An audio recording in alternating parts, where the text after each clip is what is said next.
at mga kultura ng mga unang mga kalakal at malalakot pinulungan. Ang pananakot ng mga Kastila sa Pilipinas sa pamamahala ng Mexico ay malaking kontribusyon sa kultura ng Pilipinas. Ang mga pangunahing relihiyon sa bansa ay Kristyanismo at Islam na may malaking papel sa paghubog ng kultura ng Pilipinas. Karamihan sa mga pinagdiriwang ng mga tradisyon ay magkahalong Kristiyano, Pagano, at iba pang lokal na seremonya. Bilang halimbawa, bawat taon, ang mga bayan sa buong bansa ay nagsasagawa ng malalaking pista, nagpapaalala sa mga santong patron ng bayan, barangay o ng mga distrito. Ang mga pista ay kadalasan may pagpipalag sa katulong pagsayaw. Ang mga ganitong tradisyon ay ginaganapin sa mga bansang nasakop ng mga Kastila. Sa katimugang bahagi ng bansa, na karamihan ay mananaling Islam, ay nagdiriwang din ang kanilang mga tradisyon at kanagawian. Maraming impluwensya ang mula sa mga magtutong Ifugao, mga dayuhang Indones, Kastila at Hapon. Ang makikita sa mga sayaw ang patuloy na nagbibigay aliw at bighani maging sa mga turista at mga kapwa Pilipino. Luzon, Raglan Saka, ang ibig sabihin ay meron. Ang sayaw na ito ay naglalarawan sa paglalakad ng mga kababatihang galika, nagdadala ng mga kaldero sa tubig sa kanilang mga ulo at may sukot na makulay ng mga kumong ng buhay sa paligid ng kanilang mga lilim. Ang kanilang paglalakad ay nahalintulad sa pagkakiyan sa hagdan-palayan ng Mountain Province. Ang sayaw na ito ay inagalang pagkatapos ng isang nakagumpay ng headhunt. Ang ilang mga bersyon ng sayaw na ito ay gumagamit ng mga sa halip na basta.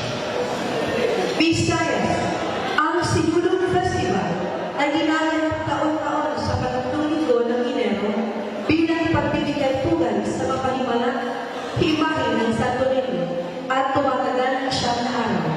Ang pista ay binubuo ng isang napakahabang parada kasama ang iba't ibang grupo ng mananayaw na may magkulay ng kasuotan at nakasakay sa 7 karosa na sumisimbolo sa 7 magkakaibang panahon ng kasaysayan ng Cebu. Mindanao, ang sikil ay isang ganyan kasayaw na tinatangal tuwing may pagdiriwang at mga kapistahan. Tinatangal ng kadalasang pagbabaling sayaw lamang. Ang sikil ay nagsisilbing bilang isang patalastas sa kanyang nagiging maniligaw o sa kanyang mapapangasawa. Marikit na humahambang panubog at palabas ang babaeng mananayaw sa nagpapakabang ang mga kawayan, kaayon, kaharay, nakakrus, habang nagaling ang kanyang apil, usala, o kaya ang kanyang kamay. Inihahando ng Doraiko Horsepower Team ang pagtanghal sa kultura ng Pilipinas!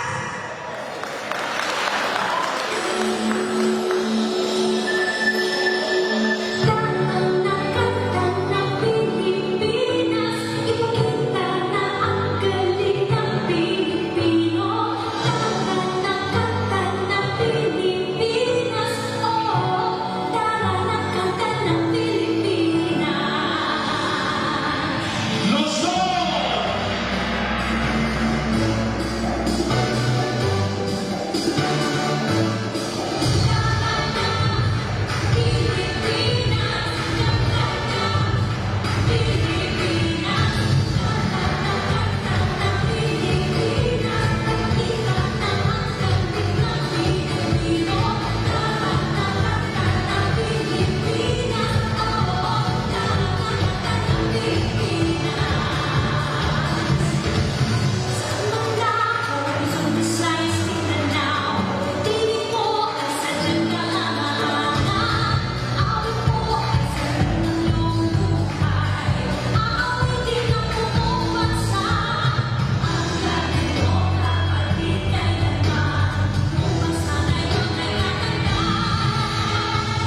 ibig, kasiyahan, kabuuan ng loob, pagkakaisa,